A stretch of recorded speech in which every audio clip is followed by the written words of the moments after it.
비온 뒤에 땅이 더 굳는다는 말이 있습니다만 땅을 더 굳게 하기 위해서는 말려줄 햇볕이 필요합니다. 지금 새누리당에 필요한 햇볕은 바로 우리 내부의 단결과 존중과 양보와 배려입니다.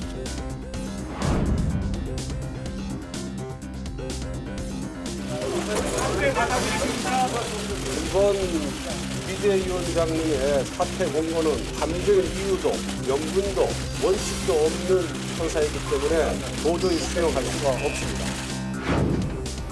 어제 비대위원장님의 그런 의사 표현이 있었지 않습니까? 사무총장 정지를 하겠다. 다른 논의를 할 여지가 없는 내용입니다. 경질 입장 방침은 저는 적절치 않다고 봅니다. 예, 정치권 토크에 앞서서 새로 모신 분 소개해드리겠습니다. 한양대학교 고영신 특임 교수 나와 계십니다. 안녕하십니까?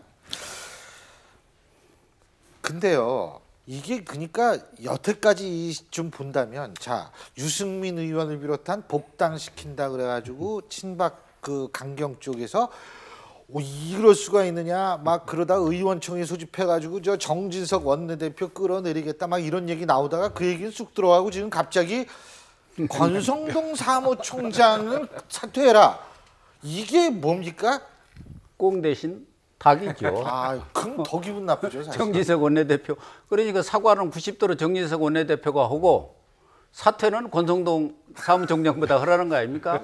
뭐 일각에서는 권성동 사무총장이 지금 가장 핵심적으로 하고 있는 게 4.13 총선 백서입니다. 그게 백서라는 게 결과 왜 총선에서 참패했나 이런 부분에 대한 책임론 규정도 있을 거고 친박 입장에서는 권 사무총장이 이번 이른바 친박 이야기는 쿠데타, 반란의 기획, 또 연출, 감독을 한 주동자 아니냐, 실질적인 그렇게 보는 것이고 또 뭐 당권도 저 전당대회도 앞서서 사무총장 역할이 크지 않습니까? 그래서 이거 저거 다 겸사겸사해서 희생양을 좀 만들려는 거 아닌가 그렇게 보여집니다.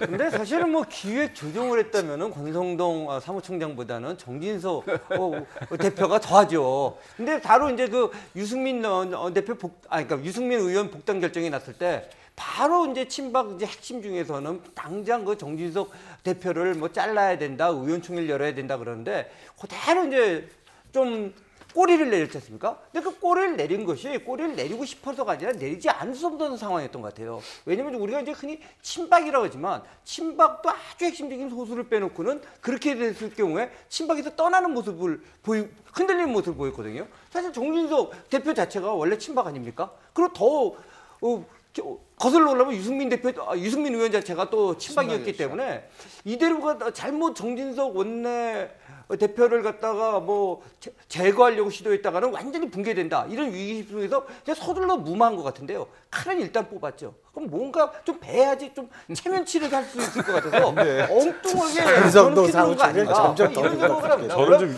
아까 이제 흑선지 얘기도 있습니다만 본질은 결국 거기에 있다고 생각합니다. 근데 이게 저는 제일 이해가 안 되는 게 뭐냐면요. 김의욱 위원장이 어쨌건 그 자리에서 정진석 원내대표가 좀 모욕적인 언사를 하셨다고 하잖아요.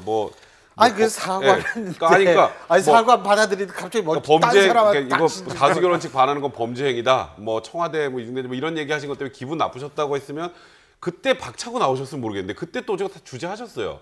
그래서 무기명 투표를 통해서 어쨌건 복당 결정이 났습니다. 근데 지금 와서 갑자기 사무총장을 그만두라 그러면 그때 이 법적인 절차고 뭐고 다 잘못됐다는 소리인지 아까 김의욱 위원장이 그 당시에 박차고 나가서 이거는 법적 절차에 어긋나는 거니까 나 못하겠다라고 했다면 지금 이 과정이 수습 과정에서 뭐 이걸 주도한 사람이 뭔가 문제 제기를 하거나 이렇게 되면 되는데 어쨌건 거기서 다 진행하셨잖아요. 그러면 이제 정진석 원내대표가 그 모욕적인 언사했던 거에 대해 사과를 받았으면 거기서 끝이어야 되는 거 아닌가요? 그 부분이 가장 사실 좀 이해가 안 돼요. 언론 보도를 보면은 뭐 사실인지는 모르겠는데 김의욱 위원장이 권성동 사무총장에 대해서 검사 후배니까 믿고 나를 잘 보필할 걸로 믿고 사무총장을 임명했더니 결과가 이렇게 되다. 그러니까 후배한테 배신을 당했다, 뒤통수를 맞았다. 뭐 그런 그 개인적인 어떤 그 감정, 정서적인 그런 측면도 네. 강한 것 같은데 제가 볼 때는 뭐 지금 김혁 위원장 입장에서는 지난번 정진석 원내대표 사과를 수용하면서도 진정성이 있다면이라는 이 조건부 사과 수용을 했어요. 네. 그 진정성에 있어서 앞으로 재발 방지 이런 일 내 말 안 듣고 이렇게 뒤엎고 예. 반란하고 이거 안 돼. 예. 이 재발 방지를 요구했지 않겠느냐. 그 예. 핵심적인 말하자면은 재발 방지의 증인으로 사무총장을 날려서 앞으로 비대위원들 당분간 뭐 한 두어 달간 하는데 이런 식으로 다시 해서는 안 된다. 이런 거를 지금 보여주기 위한 것 아닌가 하는 생각도 들어요. 저는 이제 뭐 그런 해석이 맞을 거라고 생각하는데요. 그럼에도 불구하고 안타까운 게 이 김효 대표가 보면 위원장이 보면은 훌륭한 법조인이었는지 몰라도 정무적 판단은 굉장히 없는 것 같아요. 그러니까 예를 들어서 지금 저 장면도 나오는데 저는 현장을 목격을 못했습니다만 현장을 취재한 그 기자들 말을 들어보면은요. 사과를 받아들이면서 얘기하는 것이 아니라 쪽지를 꺼내갖고 읽는 것이었는데 거의 기소장을 읽는 듯한 느낌을 받았다고 하거든요. 그래서 모르겠습니다. 제가 현장에 없으면서 말을 막 전하는지 모르겠는데 심지어는 그래서 웃음이 나와서 웃음을 참지를 못했다. 뭐 이런 얘기들이 한 명이나 복수에 의해서 지금 얘기가 나오고 있거든요.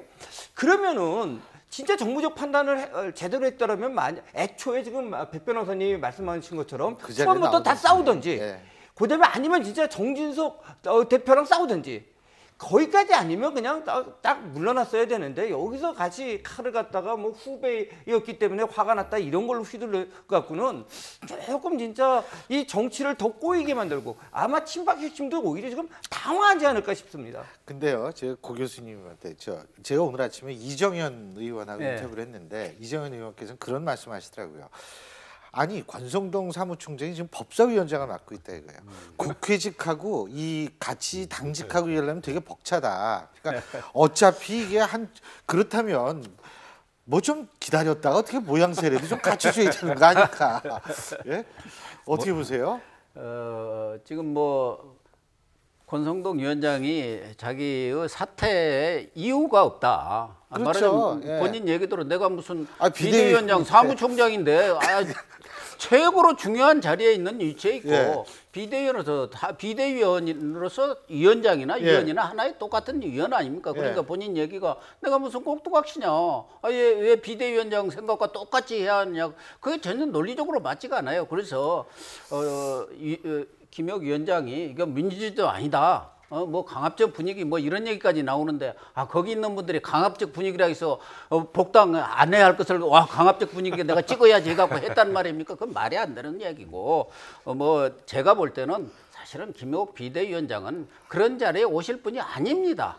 학같이 고고하신 분이 왜 이 거친 정치로 들어옵니까? 그렇죠. 그럼 정치로 들어왔다면 그 정치에 걸맞게 그에 대한 사전적인 생각도 갖고 인식도 가지고 지금 비상대책 위원장이에요. 비상 상황에 들어왔으면 그런 비상한 각오를 가지셔야 하는데 과거에 있었던 검사 시절에 있었던 상명하복을 찾는 겁니까? 기가 무너졌다는 게 또 헌법재판소 재판관이라든가 대학 총장에 계실 때와는 전혀 다른 상황입니다. 이렇게 정당이라는 건 이해관계가 정확하게 얽히기 때문에 그런 부분에 대해서 조정하고 갈등을 잘 통합해 나가는 그런 리더십을 가지고 해야 하는데 오늘 국민의당 이상돈 진상조사단장이 잘 얘기를 했대요. 팔자에 없는 조사단장한테서 내가 이러고 있다 하는데 저분도 제가 볼 때는 팔자에 없는 위원장을 맡으신 거 아닌가. 정말 그냥 밖에 계셨으면 정말 누가 저분의 인품에 대해서 뭐라고 할 분도 없는 것이고 정말 고결하신 분이고 뭐 여러 경륜이나 이런 분 하신 분이 정치판에 들어와가지고 이 흙탕물을 튀기는 거 보면 참 안타까워요.